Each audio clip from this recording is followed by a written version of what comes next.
Today we step into a quieter corner of modern art history, away from the loud scandals and household names, and toward a sculptor who reshaped the human body in bronze with an almost spiritual restraint.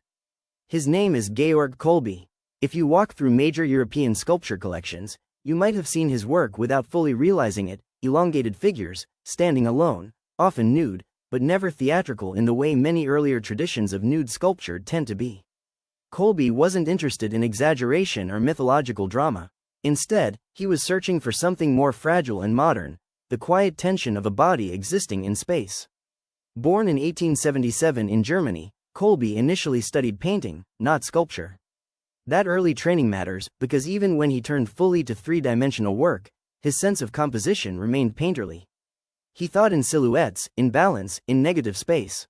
But where painting flattens the body, sculpture forces confrontation.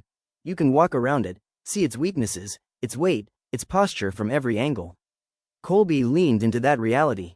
What makes his nude figures so distinctive is not their eroticism, but their stillness. At a time when many artists were either idealizing the nude as a classical perfection or pushing toward expressive distortion, Kolby chose a third path. His figures often stand upright, slightly tense, as if caught between inhalation and release. The nudity is not presented as spectacle, it is presented as condition. A human being without disguise, not in mythology, not in shame, but in presence. One of the most striking things about his work is how often the figures appear alone. There is no narrative crowd, no historical scene unfolding around them. Instead, there is isolation. A single body, balanced against empty space. In that sense, Kolby's sculptures feel surprisingly modern, even existential. You don't just see a figure. You feel the question of what it means to occupy space as a human being. Kolby's career unfolded during a turbulent time in Europe. He lived through World War I, the collapse of old empires, and the rise of radically different political systems. Art was changing rapidly around him: expressionism, abstraction, surrealism, all pulling away from classical representation. Yet Kolby did not abandon the human form. Instead, he refined it, stripping away ornament until only structure and gesture remained. During the interwar years, his reputation grew. His sculptures were installed in public spaces, gardens, and architectural settings. He collaborated with architects who were also thinking about harmony between body and environment. For Kolby, sculpture was never meant to be isolated from its surroundings. A nude figure standing in a courtyard or garden was not just an object, it was part of a dialogue with light, weather, and architecture.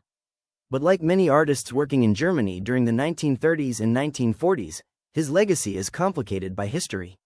Some of his work was publicly displayed and politically appropriated during the Nazi era, a period that cast long shadows over many cultural figures whether or not their artistic intentions aligned with ideology. After the Second World War, Kolby's reputation became more subdued, less loudly celebrated than some of his contemporaries. He died in 1947, leaving behind a body of work that would be reassessed slowly over time. What remains compelling today is not the historical context alone, but the emotional language of his figures. When you look at a Kolby sculpture, you are not confronted with narrative or symbolism in the obvious sense.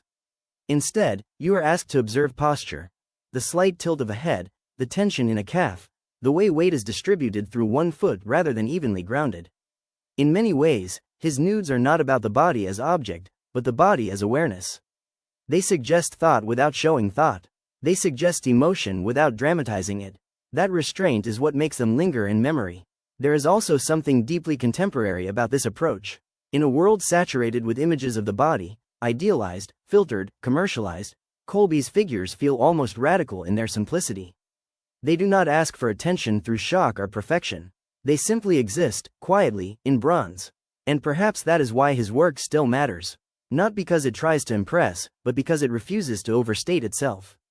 It reminds us that the human form, even when stripped of context, carries its own narrative, one written in balance, tension, and stillness. So when you next encounter a sculpture that feels unusually calm, almost silent in its presence, it may be worth looking a little longer. You might just be standing in front of Kolby's world. A place where the nude is not a statement, but a state of being.